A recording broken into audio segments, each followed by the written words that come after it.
इस मुल्क में बड़े बड़े सियासतदानों ने कुर्बानियां दी हैं। ये क्या कुर्बानी है? ये कौन सी कुर्बानी है? घड़ी चोरी कर ली, ये क्या कुर्बानी है? फॉरेन फंडिंग ले ली, ये क्या कुर्बानी है? कि 190 मिलियन पाउंड की करप्शन कर ली, ये कौन सी कुर्बानी है? इस मुल्क में लोगों ने जाने दी हैं, तभी किसी ने नहीं कहा कि पाकिस्तान को नुकसान पहुंचाओ क्योंकि मेरी जात को नुकसान पहुंचा, क्योंकि ये घटिया सोच है। अतातार साहब सही तो कह रहे हैं। इमरान खान साहब ने कौन सी कुर्बानी दी है? 150 से 300 तक पेट्रोल पहुंचाते तो फिर वो कुर्बानी दी। ये कुर्बानी है?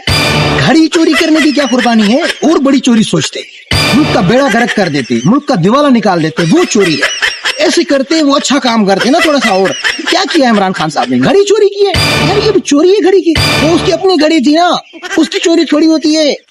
मुल्क के लोगों को कर्जी बना देते, दिवाला निकाल देते, मुल्क के लोग यहाँ से चले जाते, दरपदर हो जाते, लोगों को तशद्दुद का निशाना बनाया जाता, घरों का तकद्दुस पामाल किया जाता। वो काम करते इमरान खान। 47 की वजह से इलेक्शन जीतते, वो कुर्बानी है। ये कौन सी कुर्बानी है? इमरान खान साहब आपने गलत किया यार, आप कोई कुर्बानी नहीं थी, आपने बस डायरेक्ट जेल में जाके बैठ गए घड़ी के केस में। थोड़ा सा बड़ा सोचो, अगली बार निकलो ना, थोड़ा बड़ा सोचना। ये सोचना है कि मुझे ना पूरे मुल्क का बेड़ा गर्क करना है और सत्यानाश करना है। को नहीं बोलना कि अपने हक के लिए बोलो, इनका बेड़ा गर्क करना है अगली बार आपने। हम लोग इस चीज के आदी हैं, हमारे ऊपर जो जुल्म करता है ना, हमें वो खुशी मिलती है। हम इन लोगों को अपना लीडर मानते हैं। ऐसे लीडर होते हैं, ऐसे लीडर जो बड़ी बड़ी चोरियां करके भी आजाद घूम रहे हैं। आपने क्या किया? घड़ी चोरी की।